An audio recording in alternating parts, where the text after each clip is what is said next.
Good evening, ladies and gentlemen. I'm going to start with a question, one that has haunted criminologists and philosophers for centuries.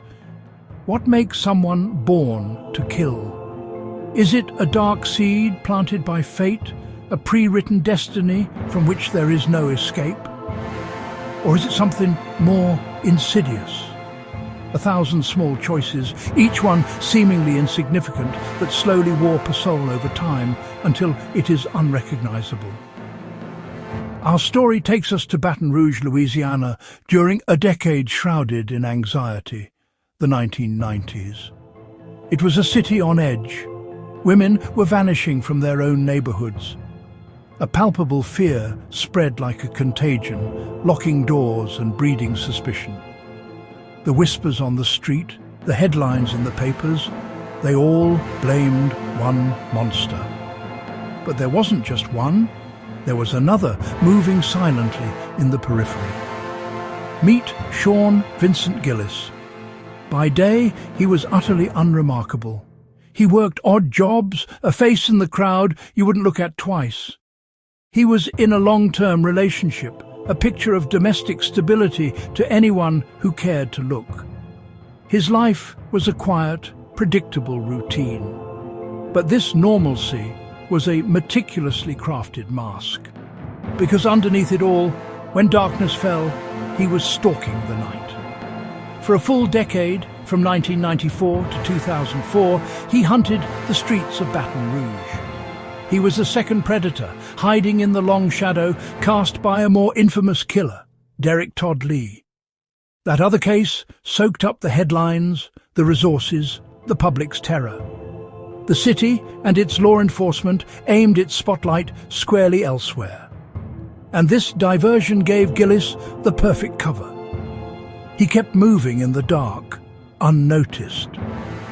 He watched the news reports about the other killer with intense interest.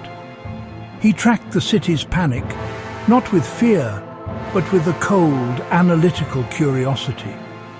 He learned the patterns of the police investigation, where their focus was, and more importantly, where it wasn't. So how do you catch a ghost, especially one you don't even know you're looking for? The break didn't come from luck. It came from the mud, in the form of tire tracks. And it came from the microscopic world of DNA. At the scene of his final victim, Donna Bennett Johnston, in 2004, investigators meticulously pulled tread marks from the damp earth. They matched them to a specific make and model of tire, one used on a particular range of vehicles. This crucial piece of physical evidence allowed them to narrow the vast net of potential suspects. Then came the genetic evidence. DNA left at the scene was a silent witness, providing a profile that was cold, clinical, and undeniable. The police now had a vehicle type and a genetic fingerprint. They began surveillance, and soon the door opened on Sean Gillis's carefully constructed double life. He was arrested in April 2004. The tire tracks on his car were a match. A DNA sample confirmed he was their man. Once in custody, the facade crumbled. He confessed not just to one murder, but to multiple killings, laying out a decade of horror. His pattern was chillingly consistent. He targeted vulnerable women, often those involved in sex work or facing hardship, picking them up at night. He abducted them in his car, where he would strangle or stab them. Over the years, his crimes showed an escalating pattern of post-mortem mutilation.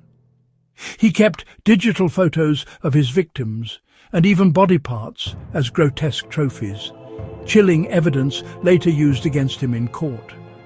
There was no grand movie monologue. There was no misunderstood evil genius. Just a man who was calculated, escalating, and utterly remorseless. The courts answered his decade of terror with 3 consecutive life sentences. There would be no possibility of parole. Today he is imprisoned at the notorious Louisiana State Penitentiary, known as Angola, where he will remain for the rest of his natural life. Which brings us back to the Hook. Was he born to kill? He had a childhood, like any of us. He had a home.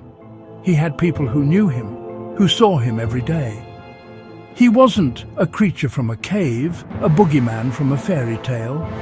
He was a human being who made monstrous decisions over and over again for 10 years. And that, perhaps, is the scarier truth. The idea of being born to kill lets us sleep at night. It suggests that evil is a curse, an anomaly, something that could never touch our ordinary lives. But the real lesson from the case of Sean Gillis is one of vigilance and empathy, of spotting risk in our communities. It's about taking threats seriously even when they seem small. It's about protecting each other before the story makes the headlines. If you're from Baton Rouge, you remember the fear of that time. If you're anywhere else, remember the pattern. When the media spotlight points one way, true danger often moves in the shadows, unnoticed and unopposed. Stay alert, trust your gut, and look out for your people. Because monsters aren't born, they are made. Choice by Horrifying Choice. Kindly subscribe to my channel for more content. Thank you